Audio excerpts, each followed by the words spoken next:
שמע שיר חדש All right, ladies and gentlemen, I want to first of all take the moment to wish everybody a good Rosh Hashanah that's coming up. Next Monday, of course, will be Erev Rosh Hashanah, and a very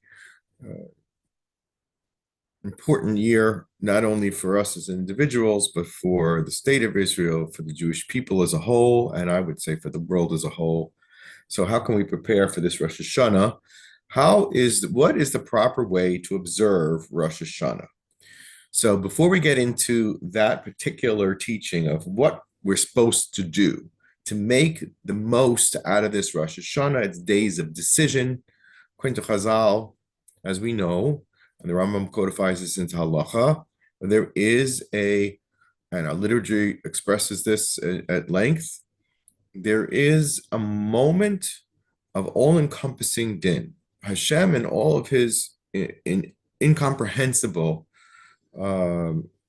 all-knowingness, is able to look at the world in one fell swoop, as it were, and yet at the same time, each and every individual of the Jewish people and really of the world is given an individualized look, but also a collective look. That is something that the human mind cannot possibly comprehend. How could we at one point at the same time be looking at the max of all of mankind, and yet at the same time rendering individual judgments?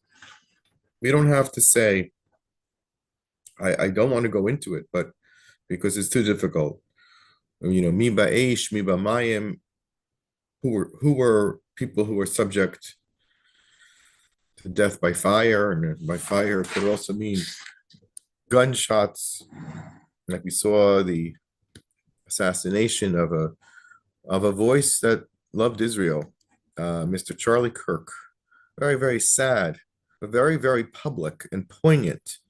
Remember I told you last week about the lunar eclipse, right, which was called a blood moon.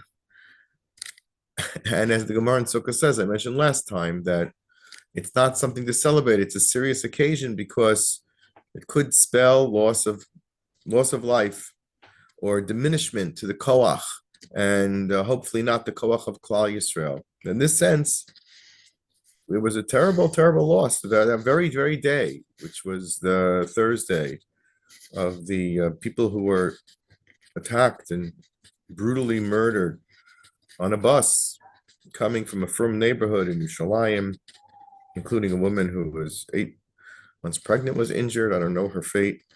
A Rosh Hashiva, I think, survived, but others didn't survive.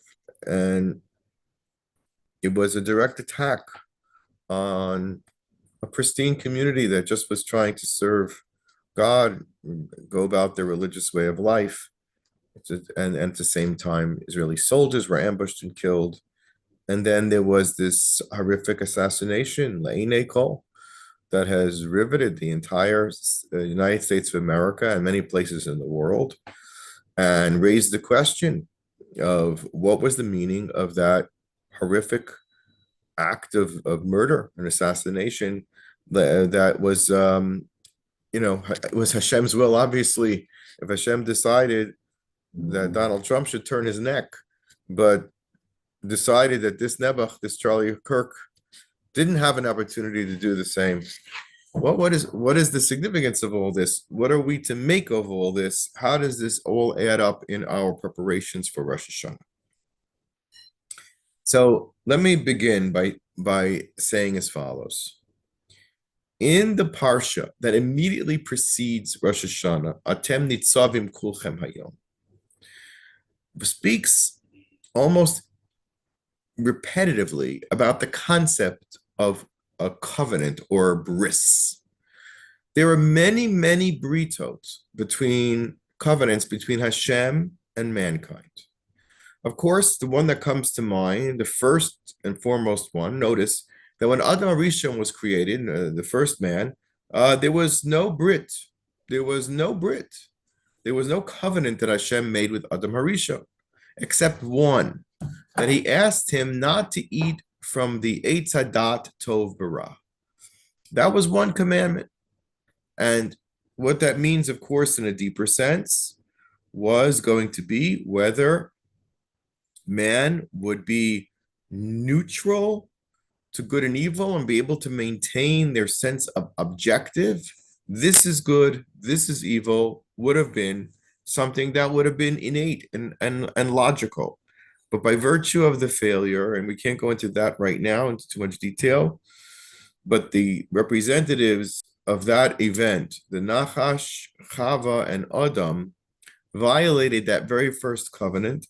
And what it did is it brought into the world, into the human condition, three embedded within us as part of our psyche, a negative urge for the following three primary drives. Number one, for Gilui Arayot, for immorality or breaking a covenant of a sacred relationship between man and woman under matrimony, breaking the bris of marriage with infidelity.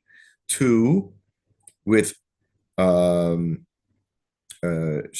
damim, with the idea of taking life. And the last one, of course, with avodah zarah, with serving someone other than God. So these are the three primary distortions. And they're all breaking of a covenant between Hashem and man. And a covenant is, of course, modeled, our relationship with Hashem is modeled after the human relationship between a covenant, with the ultimate covenant, which is a marriage, which of course produces the child, where we actually recreate and actually repair the concept of bris. Okay, so if man was unfortunately imbued with an evil, injected with an evil that created a problem that didn't exist at the moment of creation, and led to 10 consecutive generations of human deterioration until the generation of the Mabul. Now, what was the generation of the Mabul? The primary problem was a complete lack of boundaries. And the Dur HaMabul, we say, Ein lem chelek le'olam haba, and the reason it says lo yodin ruchi ba'adam, lo din velo ruach. That's what the Mishnah in Perek Chelek says. Why don't they have it? What was so bad about the door of the flood? Those 10 generations of Noah, when they descended into the primary sins, idolatry opened up in the generation of Enosh.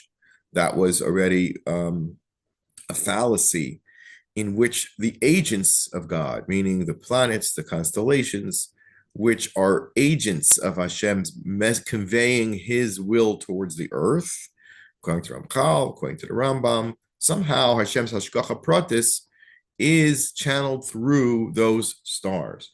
In fact, Rabbi Nachman in the book Sichos Haran, or otherwise known as Rabbi Nachman's Soul, he says that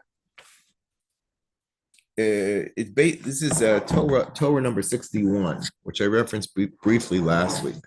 This Torah is associated with Rosh Hashanah, in which we repair in other words, the purpose of Rosh Hashanah is to renew and revitalize everything that went off in the bris between us and Hashem. How do you go back to the roots and reboot, as it were, and align yourself with the proper thoughts, the proper kavanos, the proper attitudes, and to devote yourself to the proper behaviors? Okay, so here the Rambam, Likutei Maharan 61, Rabbi Nachman says there's something known as Avira de Eretz Yisrael, the land, the holy air of the land of Israel. This is referring to Chachma, because we say Avira de Ara Machkin. The land of Israel's purpose, as it's distinguished from other lands, is that here's a place where we can get it straight. What does that mean? Where we can get chachma, get the clarity on what's really, really the truth of reality. We have a very difficult time as human beings. We look at our world around us and we are confused, perplexed, and otherwise don't know how to sort it out. And everybody comes up with their own machinations on how to explain, legitimize, react to the world. But Eretz Yisrael happens to be a place where things can be straightened out, which is why Hashem gave the land of Israel to the Jewish people, because the Jewish people will be the ones who acquire the wisdom and will therefore spread it to the world. The key being, for example, think of the image of Shlomo HaMelech. Shlomo HaMelech, king in Yerushalayim, with the Beis HaMikdash, teaching wisdom to the world, and that is the model of the Chachma. And the nation of the world will not rebel against Kings, the Mashiach, who will be a repeat performance of what we tasted during the years of David HaMelech and Shlomo HaMelech. The world doesn't reject Psalms. The world doesn't reject Ecclesiastes, Koheles. The world doesn't reject the teachings of Shlomo HaMelech, his Chachma. They don't reject it. They emulate it. They seek it. The Queen of Sheba wandered from all the way in deep Africa to hear and test the wisdom of Shlomo. There's something we have to understand about Eretz Yisrael and the deep core connection to what the whole purpose of this of creation really is. If we want to get out of the fog that was created by the sin of Adam HaRishon and advanced by 10 generations that failed till they culminated in the Mabul, which was the anti-Chachma. It was the exact opposite of wisdom, okay? And then Noah, who did have a wisdom, but he had a very tmimistic approach to wisdom that encompassed his own world, his own behavior, his own Dalet Amos, his ark, as it were, his teva, but didn't have the capacity to teach that to the world, which is why Noah does not receive the land of Israel. In fact, what happens is that Noah's son, Shem, who carried the wisdom that Noah had redeemed from the generations of Adam and, preserved it for the future. He understood there was a Hashem. He understood there was a purpose to creation. He understood that you had to be a tzaddik and not a rasha, and you couldn't take and steal and rob and kill and destroy and mutilate, and not yourself and not anyone else, and certainly not to murder anyone. Cain was the first murderer, and Tuvel Cain was the one who created the first weaponry. That's the act of Cain. That is the influence of the Nachash, who, according to the Zohar Kadosh, whose spirit came from the Nachash. In other words, the birth that Adam created with Chava, which was Cain and Hevel, represented and embodied this dichotomy of good and evil, with Hevel representing the side of good, and Cain representing the mark of Cain, and an evil. And what happens is that Cain raises up and slays Hevel, because Hevel's worship of Hashem, which was pure. He took a sheep, he took an animal. Cain took a minimalist approach. His carbon was merely flax seeds, the most minimal of fruit. And that's what he offered to Hashem, the minimum of connection, the minimum of devotion, the minimum of connection. And he thought that should be good enough. And he tried to convince himself that he was on a higher level than Hevel. But Hevel was actually the Gilgal of Moshe Rabbeinu. And Moshe Rabbeinu was already teaching in that generation to his brother Cain that there's a different way. And that the concept of a carbon, of a seh, as a way of emulating the ways of a seh, which is pure, which is giving, it provides wool, it provides food, it provides milk, it provides a whiteness, a beauty, okay? It's a simplicity, it's it's a tamima, an ola, it's a tamima, it's a certain tamimus, a tamimus that would be recaptured by Noah in the next generation. So says, so if in the grand design, Hashem wanted man to reject evil and take good, but now we have a problem because within man itself, evil has taken root. And how can we possibly rectify that? And how can we possibly deal with that? And to this effect, Hashem creates a bris. So if you really want to understand what a bris is, it's a covenant between two parties that are usually at war. So when we say that there was a peace treaty or there was a declaration of peace, okay, a settling of differences, like by Avram Avinu and Avimelech, where Avimelech was saying to Avraham, we want the land of Gerar, which is ironically today's Gaza. Unbelievable. Today's Gaza was forfeited temporarily by Avram Avinu. He said, good, Avimelech, you take Gaza. I'll get the rest of Eretz Yisrael. And to this day, Gaza never achieved the Kedushas Eretz Yisrael, except during certain periods of time that it could and will have La'asid Lava. Gaza is a difficult place. We suffered from Gaza from time immemorial, from the time of Avimelech, Melech Gerar, who forced upon Avram and his goodness to say, but part of Eretz Yisrael will be evil, but a part of Eretz Yisrael will be mine, and you have to make a peace treaty with me. You have to make peace. I'll follow you, Avram Avinu, as long as you bring me benefit, but essentially I will maintain my own interest, my own position, my own baalus over myself. And that is the challenge of a bris. Can the evil be subjugated to the good?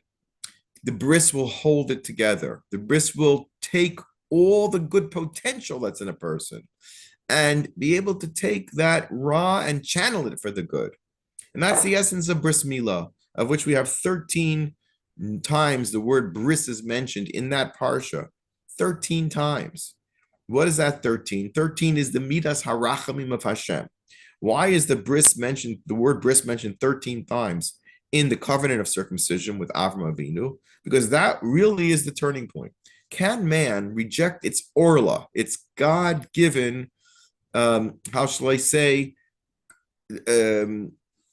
separation between holiness and unholiness? And it used to be that circumcision was very common in America.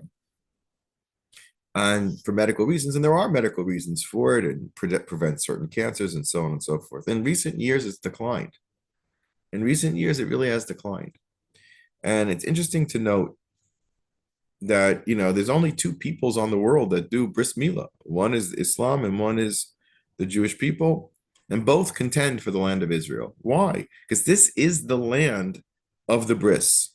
And the bris means give over your life for God. So in their distortion, unfortunately, Yishmael has an incomplete bris, which they don't do properly, and they don't do it on the 8th day, and they don't do it completely. So it's empty. It's called an empty bris. But nevertheless, it has so much power, as do the power of their prayers, that it leaves them clinging to the land of Israel fiercely, that it's almost impossible to let them go. It's very similar to Avimelech holding on to Gerar, which is exactly what they're doing.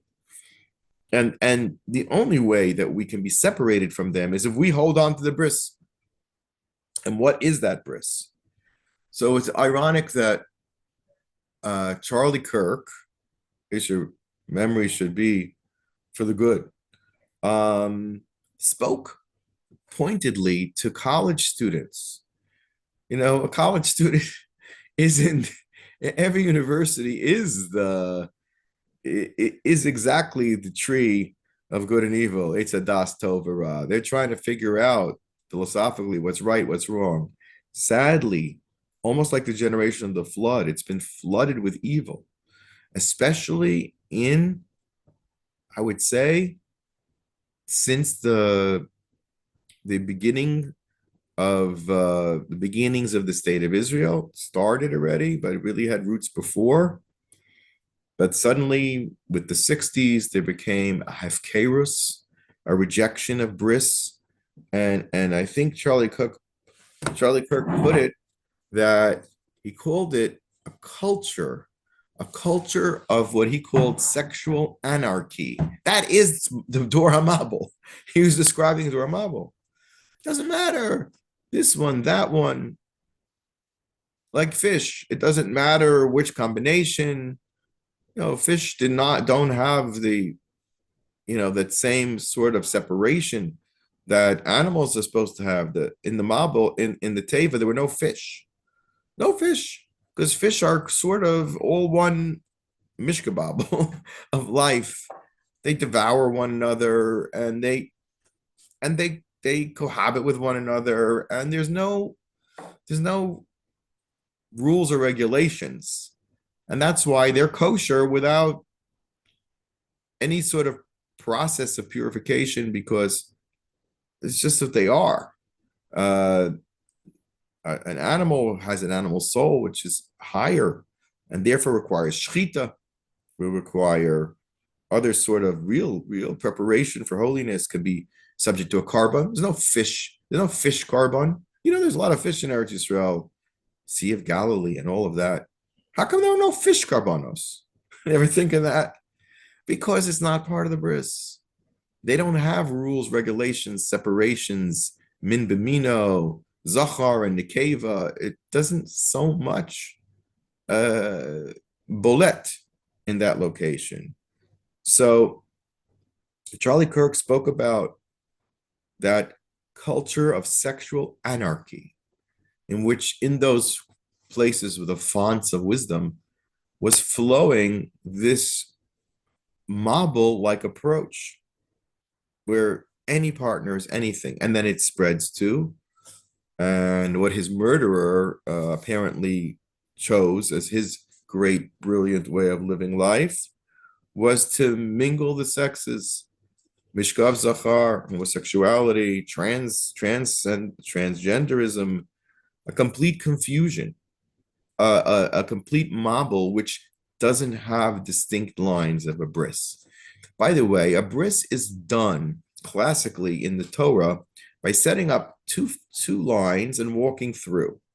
Okay, so Avram split animals, put them on either side, and asked, and walked through with Avimelech, as if to say, we are joined. In other words, the animal is really one organism, and we're in the middle of it. The walls, you set up a wall here and there, and you walk through the middle of it. We're bound by certain restrictions. Think about Yaakov Avinu and Lavan. They set a line, okay? They set a gal aid of stone saying, Lavan, you and your evil, Ad Khan, they don't enter the land of Israel. They'll stay here in Syria by the gal aid, and they're not gonna go past Damascus and into the land of Israel. Okay, that was Yaakov Avinu's accomplishment. And similarly with Esav, we had to set a boundary. Esav would go to Har Seir, and Yaakov would be the one who would stay in Eretz Yisrael and eventually have to suffer through Mitzrayim in order to earn the land of Israel. So it's all about the idea. A bris requires boundaries. Think about it. When you have a covenant of nations, and they say, this is the international recognized boundary. How many times has that been thrown at Israel? We'll redo the boundary of Lebanon. They draw it down to the blue line, to the white line. The 67 borders, no. We're going to have the pre-67 borders, no. The 48 borders, no. The post-67 borders, no. But we're going to give back Yehuda and Shomron. But then Gaza is going to be different. What? There's absolutely no boundary. And now, on Rosh Hashanah, or Erev Rosh Hashanah, the world voted this week 142 to 10. 142 to 10.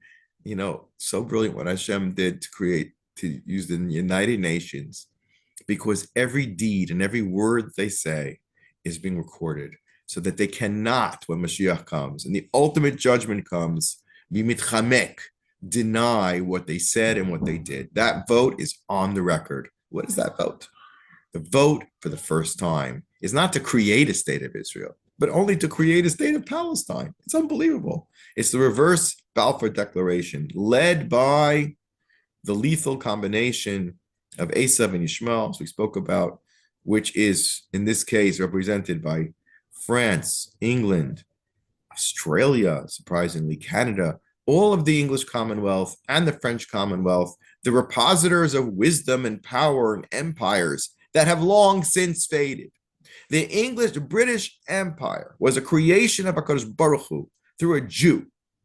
That Jew was the most brilliant person that ever led England, Benjamin Disraeli, who was proud of the fact that he was Jewish. Look, his name was Disraeli. You can't make that up. And Benjamin, come on. A Yid. Okay, so he converted as a Meshumah, but he needed a job. Okay, so, he wasn't going to get the job, and he wasn't a religious man, but he was proudly Jewish. He famously said that while his friends in the British Parliament were still savages crawling around the forests of England, his ancestors were serving in the temple of Solomon in Jerusalem. There you go. And what does Benjamin Disraeli do? He comes to Queen Victoria, and this is in the talking about 200 years ago, and he says to her, "Okay, we're going to make our country the greatest in the world. You will become the Empress of India." And they go out, as they used to say, Britannia rules the world. The sun never sets on the British Empire. Till when that was? Right until World War I. World War I had already begun, the complete disintegration of the British Empire. They reached their pinnacle to do their ultimate job, which was to declare that the Jewish people should be reunited, the land of Israel and its wisdom and its knowledge of God, and its people who will testify to that knowledge of God, live that life, will return to the land of Israel, finally, after 2,000 years. They declared it in the Balfour Declaration, and this week, they undeclared it. Meantime, let's check out what happened to the British Empire. Okay, so they took over 1918 with the mitzvah, supposedly, of creating a Jewish state in all of Eretz Yisrael, both sides of the Yarden. Half they chop off and give to the phony Hashemite kingdom of Jordan. And then they basically allow immigration only until the Arabs start protesting, which took all of 10 years, and rioting. And at that point, they start curtailing immigration to such an extent that they were shipping Jews, Holocaust survivors, to the island of Cyprus and holding them there in second concentration camps, a complete and utter failure in their mission. The reverse, they tried to deliver every bit of the land of Israel into the hands of the Arabs, and that failed. They left the nascent state of Israel in a position that would have been overrun in days. It was only the Ratzon Hashem and the courage of those few who stood and fought and had conviction in the Jewish destiny that turned the tide. Absolutely. An utter and complete failure. Subsequently, what happens to England? They lose their world empire. They used to say the sun never sets on the British Empire. Okay? Truthfully, because they had all the way to India and many islands in the far Pacific and then the Atlantic. And guess what? It's all gone. Egypt, their prize, they lost right after World War I. And India was, again, about the time of the state of Israel. They kept losing all their territories. I think, under the reign of this last queen, Queen Elizabeth, she gave away 95% of the empire. And they called it a commonwealth. Now, that included Canada, Australia, all the places, far-flung places in the world. Canada goes all the way to the Arctic Circle. Australia goes to the bottom of the world. That was all part of the British Empire, but now only part of the Commonwealth, which means nothing. Nothing. And I think there's one island somewhere that is still officially part of Britain. I'm not even sure. What was that? The Maldives? I'm not really sure. But gone. It's all gone. And they rose to glory for one purpose, to bring the Jewish people back. Hashem made them the greatest country on earth in order to usher in that era of the return to Eretz Yisrael, which began precisely when the British Empire rose to its fame and glory in the late 1800s. Empress of India, no more. Masters of Egypt, no more. No more. Australia, forget about it. Canada, forget about it. Everything else, forget about it. New Zealand, forget about it. Do you know that all those armies were the ones that conquered Eretz Yisrael away from the Turks? They were soldiers from Australia, soldiers from New Zealand. They fought the battle so that the British could take control of Eretz Yisrael and deliver the Jewish state. Those people lost their lives here in Eretz Yisrael. And now, in a complete act of final treachery, they join the French who were actually overrun and became part of the Nazi Empire. At least England didn't do that.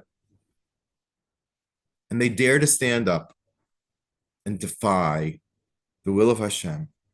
And more will come over the next several days when they make their official plan together with the Arab nations. It's the ultimate bilbul of Tov v'Ra. Okay, and no one has to be a genius to figure that out. Charlie Kirk figured it out. The world uses its phrases to blindly, again, no discernment between good and evil, and they blur it in a marble-like fashion by using the following terms, which have been employed, I would say, since, pretty much since the founding of the State of Israel, but even more so with the emergence of Yasser Arafat, Yimach Shemo v'Zichro ad la'olam, Zera Molek Mamish. And he got up in the United Nations and they were happy to have him back in I watched it in 74. That's 50 years ago. We came with the same head mishigas that they wear today, the same kafia, except it was a red one soaked with blood. And he would say, I'm a freedom fighter, and hold his pistol in the air, and the United Nations would clap. Ultimate distortion of evil. And now look where we've come 50 years later. He was empowered and given a Palestinian Authority, which ended up with people being blown up in buses and smithereens and intifadas and murders. And then it gave way to Hamas with all the crimes that they committed on October 7th and everything since then. And then all the nations around, the Arab nations have contributed to the mayhem, whether it's been Lebanon or Iran or from the Houthis in Yemen. It hasn't gotten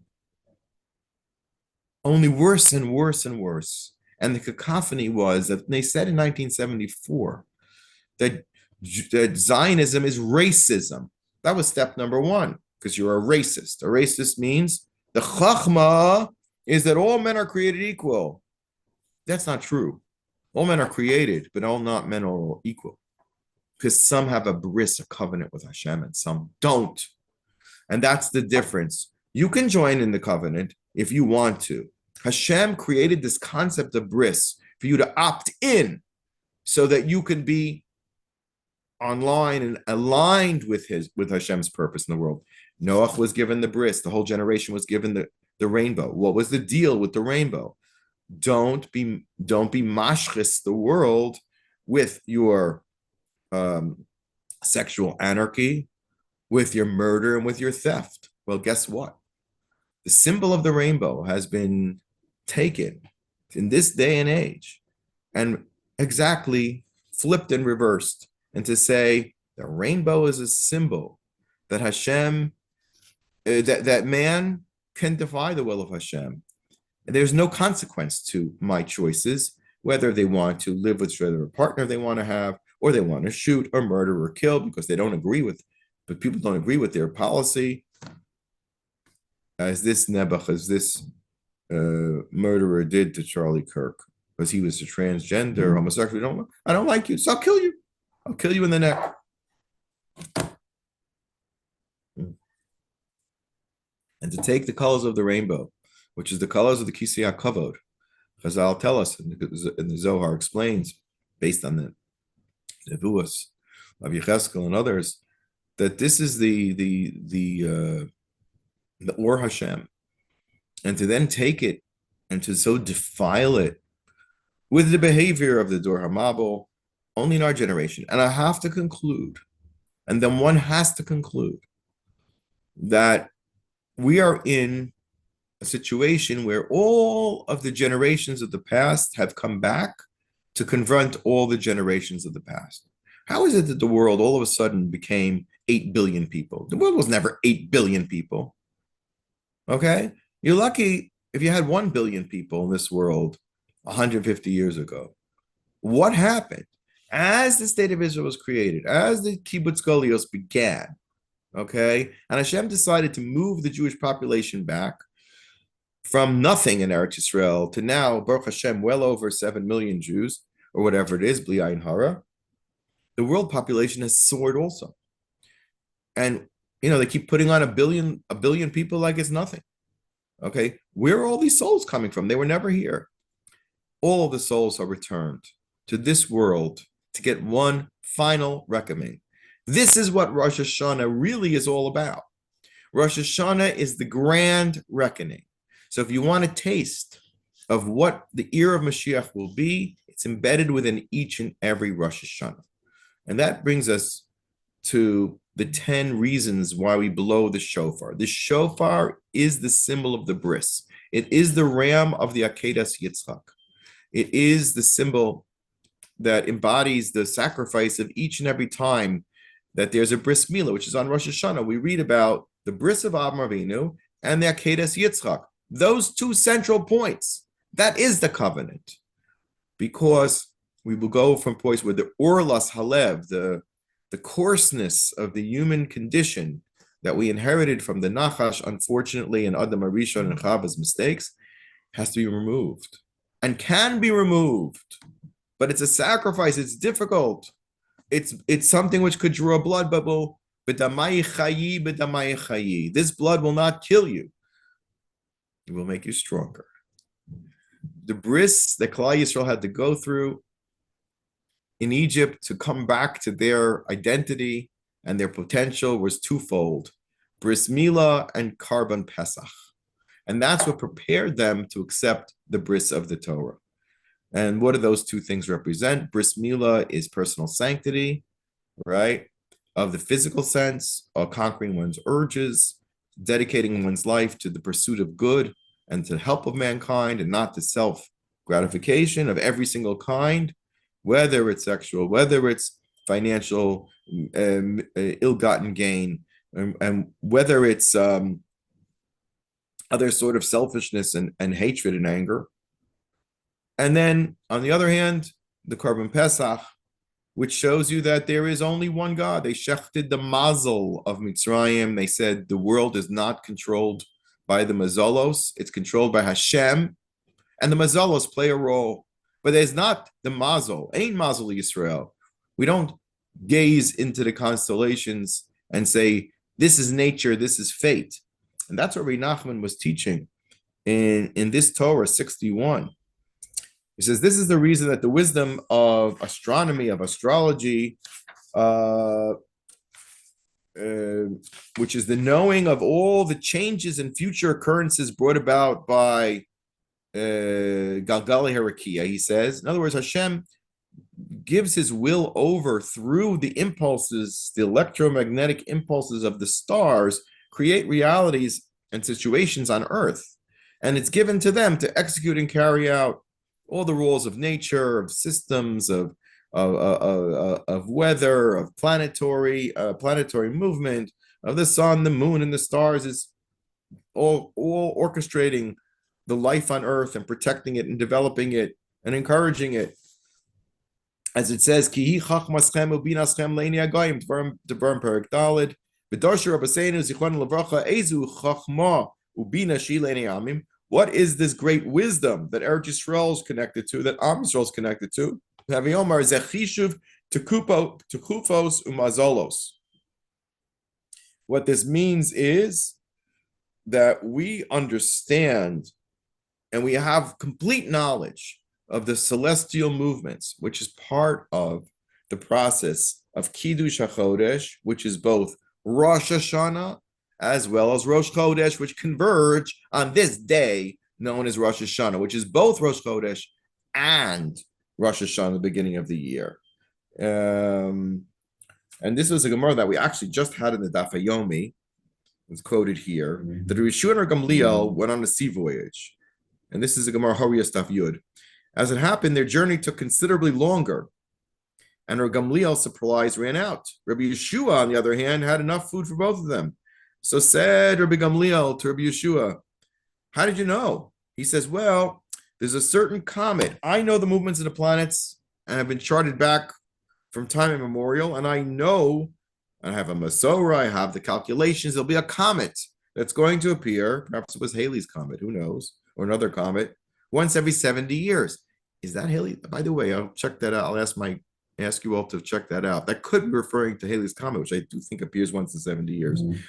He says, and what can happen is that the sailors who position themselves by the course of the stars to know where they're going on the ocean, where there's no markers, he said, they might make mistakes. So I knew that they might get off course because of their viewing of this comet, and therefore they'll align the boat in the wrong direction, and I had to bring extra food. Then the Gemara goes on to say that Rabbi Gamliel asked Rabbi Yeshua, he said, there are Jewish people having such incredible knowledge, and yet they may not be the richest in the world. So he said, basically, to the extent is that a Jewish person who's a tzaddik is not necessarily seeking glory. That there were rabbis, this is Gemara in Horius, he says there were rabbonim that were so knowledgeable, but they shrank from the spotlight. They didn't wish to aggrandize themselves or enrich themselves based on their knowledge, and they were forced to take public positions, so that they would be able to eat. And the Gemara explained that Rabbi Gamliel said to them, it's not that I'm giving you public positions to serve your own interests, but to serve the Jewish people. And you're going to be slaves to the Jewish people. A real leader is a servant leader, a real servant. That's why Moshe was called Eved Hashem. Hashem says, my ultimate leaders are servants to Am Yisrael. They're not in it for themselves. Shmuel HaNavi famously said, I never took a chamor. I never took anything for myself, not one thing. The Gemara in Horios today, as we finished, by the way, today was the Siyum of Horios, which is the Siyum of Seder Nezikin. Hopefully all the Nezikin are out of the way. We've learned them all. We've experienced them all in this last several years. We've been learning Nezikin for a couple of years. It's part of the 7.5-year Daf Yomi cycle. We're done. We're done with the Nezek. Today, the Nezek ends before Rosh Hashanah. And we enter Kachim. We'll enter through the portal of holiness. That starts today. Today is the final day. Hayom Hazeh.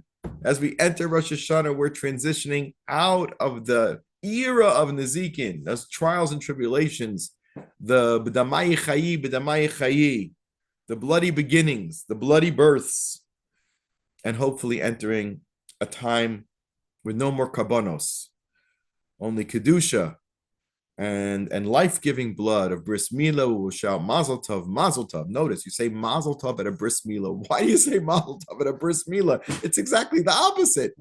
A mazel is something that's nature. Bris milah is above nature, right? That's why we do it on the 8th day. 7 is the teva, according to Maral, and 8 is l'malam min teva. That's why Hanukkah is 8 candles, not 7.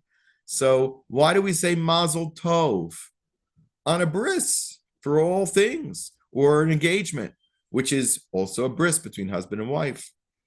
The opposite of sexual anarchy, Charlie Kirk's sexual anarchy, that he went to college campuses, which is the pit of the lowness of all sexual morality, taught by the professors, engaged by the professors, promoted by the professors, and then, of course, slandering, lashon hara, calling Jews. From the 70s, we were called racists just for being Jewish. And then we became apartheidniks, right? Because a racist separates himself from others, so then that's apartheid. And then all of a sudden, after apartheid, comes genocide. So we've graduated, like from 1st grade, 2nd grade, 3rd grade. We've become genocide nicks, not just racists. Although I did notice something very, very interesting. There were 4,000 artists, quote unquote, again, in the industry of the fantasy, which is the Eitz Hadas Tov Ra, the fantasy and imagination, which covers man's seichel, and that's of course the movie and entertainment industry. 4,000 great artists, brilliant people, all said we cannot work with Israel. We have to boycott Israel. Eurovision, which was the music competition that gladly welcomed Israel, and Israel won, hallelujah, la, la, la, all the songs, and Israel was part of the world. Now they're kicking Israel out. They won't even let them compete, not in a sports tournament, not in a movie, but that's a good thing. Actually, it's a very good thing. It's a very good thing because we had no business there in the first place. That's not our music. That's not Shleim Lekarlebach. I have nothing against the people who made the music in Eurovision. I think they're wonderful people. They're the Israelis that did it, and they did it Kiddush Hashem. But it's not our place, and the movies are not our place. 4,000 people in the industry, great figures of great genius, have decided they will boycott Israel. Now, when you boycott somebody and you don't let people appear in competitions or sports or ballet or anything like that, or worse, when you make sanctions on their, boycotts, you don't want to buy their products, that's murder. That is a form of murder. Because when you take somebody's money, you're taking their livelihood, and that's an act of murder.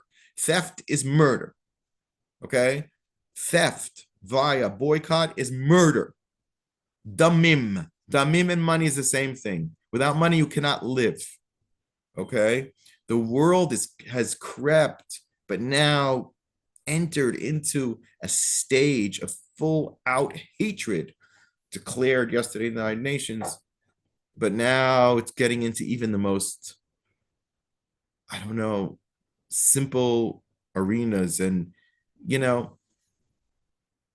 Paramount Pictures, of course, all the movies were created by Jews, unfortunately. Metro Goldwyn Mayer, it's Fox. The movie industry is a Jewish industry, but your Eastern European Jews came to Hollywood and created a fantasy land to escape the terrors that Jews went through in Europe, and they were incredibly successful, and they still are. But it's a world of fantasy. It's not a world of reality. It's a place where you can make up what you want. And the world will blindly, without chachma, say, and the college students being the worst of them, are indoctrinated to say, you first were racists, and now then you're apartheidniks, which of course we have to sanction you and hate you and BDS you. And then that was the Durban conference over the last several decades. And then finally, as of October 7th, we are genocidniks. But those 4,000 artists, they wrote in their declaration, they took one step back. They said, Israel's guilty of genocide and apartheid. Now it occurred to me, what happened with genocide? Isn't genocide good enough? Like it's bako mikoko. Whatever's inside genocide is inside apartheid, right? It's 3 levels: racism, apartheid, genocide. We've graduated to the 3rd level. So why did they mention both? I'll tell you why they mentioned both. Because they know for sure that the whole genocide thing is a bunch of baloney. So I said, even if you can tell me that it's not genocide, which of course it meets no definition, and yet every college student will repeat this mantra that they've been taught. And one of the only people who dared go into that den of hatred, iniquity, and slander and speak the truth was poor Charlie Kirk. And we saw what happened to him when he spoke the truth. He was murdered, much like Hevel was murdered. Now, I'm not saying that Charlie Cook was the Messiah or the greatest Gentile that ever lived. He was definitely a great man. I think what the Rambam would call him, according to the Rambam, is from the Chachmei Umos HaOlam. There's a difference between Chachmei Umos HaOlam and Chasidei Umos HaOlam. There's a very big difference. Chasidei Umos HaOlam, the word chassid means that you go beyond the letter of the law and put your neck on the line. That's why Yad Vashem chose the idea that any Gentile who endangered their own lives to save Jews would be called Chasidei Umos HaOlam. That's not a halachic definition. That's what they chose. But according to the Rambam, he asked the question, every Jew is has a portion in the world to come because they're embedded and rooted within the soul of Hashem. That's who we are. We have the potential, we have the possibility of correcting, of performing the bris, of removing the orla and helping others do. Anybody who wants to join us. You want to be part of the covenant, just become a Jew. It's not that hard. It's called Gerus. It's open to the entire world, bar none. No one on this planet is barred from becoming a Jew. No one. The bris is open through Avraham Avinu. The portal has been open to redemption for all of mankind. Some come, some partially, some don't come at all, some are sympathetic. But ask the Rambam in Hilchos Malachim, who gets the same share of Olam Haba, even as a Gentile? Good question. It's again subject to Mar Chelek, the Sanhedrin. It says, which Goyim have a Chelek in Olam Haba? Non-Jews. He says like this: if they observe the 7 Noahide commandments, because God gave the Torah to Moshe, and in that Torah, it was taught that God gave 6 commandments to Adam Harishon and a 7th one to Noah, right?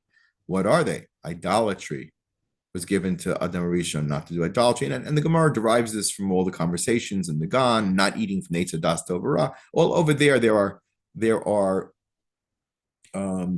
many references to the 7 mitzvahs of Bnei Noach. It's a sexual morality, idolatry, murder, a court system which is so desperate today.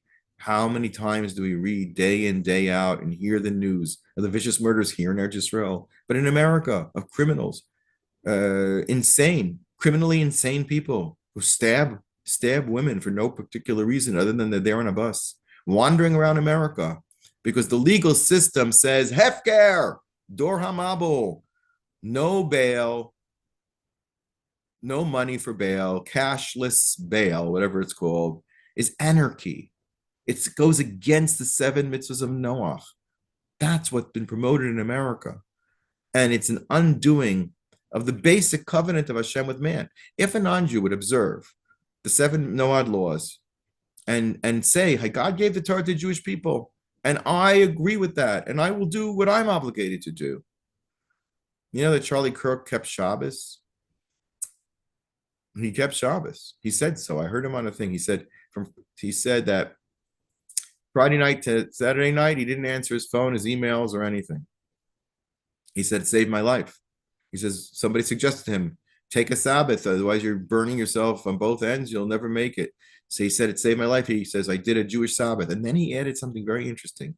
He said, as a evangelical, he said, well, some theologians suggest that even Gentiles are obligated to keep Shabbos. We know that's not true. But he said, why? Because it preceded Matan Torah. So here was his error. He did not meet the qualification of being the person who has a chelik in Olam Haba because he accepts the Torah of Moshe. However, the Rambam says, even if they don't, but they figure out on their own logic or their own religion that they make up to copy those laws, to speak towards the 7 mitzvahs of Noah, to accept the Torah to some extent and say that it's truthful, they're called Chachmei Umos HaOlam. If they speak well of the Jewish people, if they speak well of Hashem and Israel, they are Chachmei Umos HaOlam. And he certainly was a Chacham. Again, he didn't have to be a tzaddik, but he is a Chacham. He was a Chacham. And his Chachma was so necessary and vital. And he's slayed in the eyes of the entire world, Erev Rosh Hashanah, to teach and contrast, in my position, contrast that event and what took place at the United Nations, the murder of Charlie Kirk and the false declaration that we are not only racist, but we are apartheid nicks and we are genocide nicks. And these declarations, and the world holds this in the balance of Chachma in this Rosh Hashanah. And yes, the world will get up and say, okay, so Hamas is not good enough, but the PLO should take over Eretz Yisrael instead. We tried that already. It brought us Hamas. The insanity, the delusion, the confusion that 142 out of 152 nations voted for will not go unnoticed. It's time for clarity. It's time for discernment. Rabbi Nachman said, there is a tremendous seichel, but it has to be reclaimed.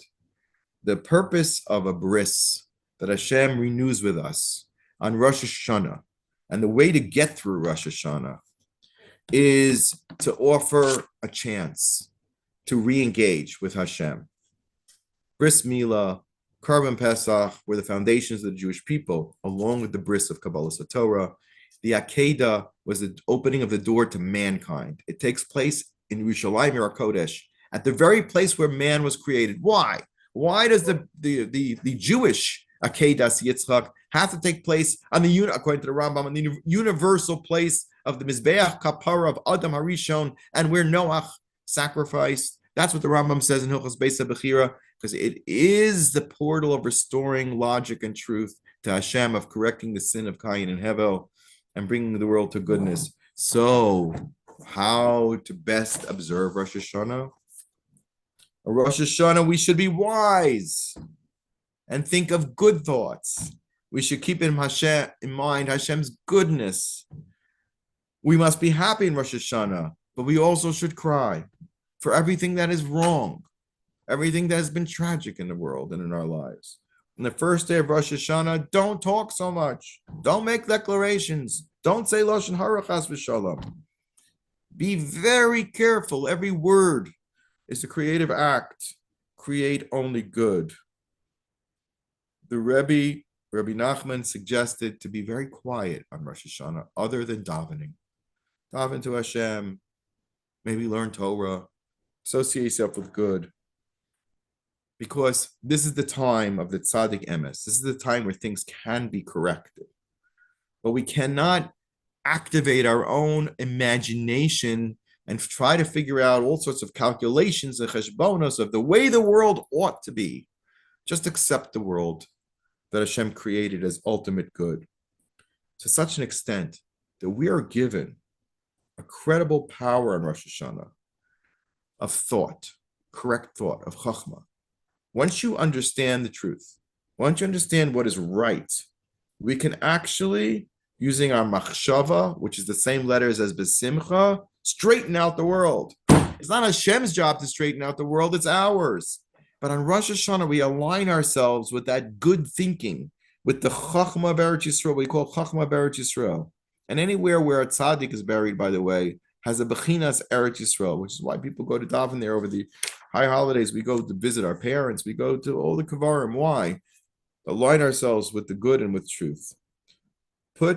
Use your creative talents, not to create false narratives, and not to create justify distortions and relationships and words, but actually use your imagination to concentrate deeply about the world being a place of good. We're going to have to stop here. I just want to remind you that Rav Saadia Gaon gave 10 reasons why we blow the shofar. It's about tshuva, the Nevi'im. It's about the Akedah. And it's about all that truth, but it's also about the ingathering of the exiles, and it's also about the final judgment. We must be looking at everything around us, days of incredible judgment. There were people who were almost called to judgment in Qatar. Some were brought and some not yet brought. But there's power in the hands of Eretz Yisrael and of the Jewish people, tremendous power. We must use it to prove that we are the good of the world. We are the representatives of Hashem. And that will come. And then as we align ourselves with Rosh Hashanah with our ultimate purpose of reconnecting to the bris, then Hashem should give us the voice to counter these calumnies. Those voices should dissipate. That should disappear. That's what Charlie Kirk tried to do and was very effective at doing. And now that voice is still. And we have to hope those voices continue and grow and establish the truth of Hashem and Am Yisrael in the world.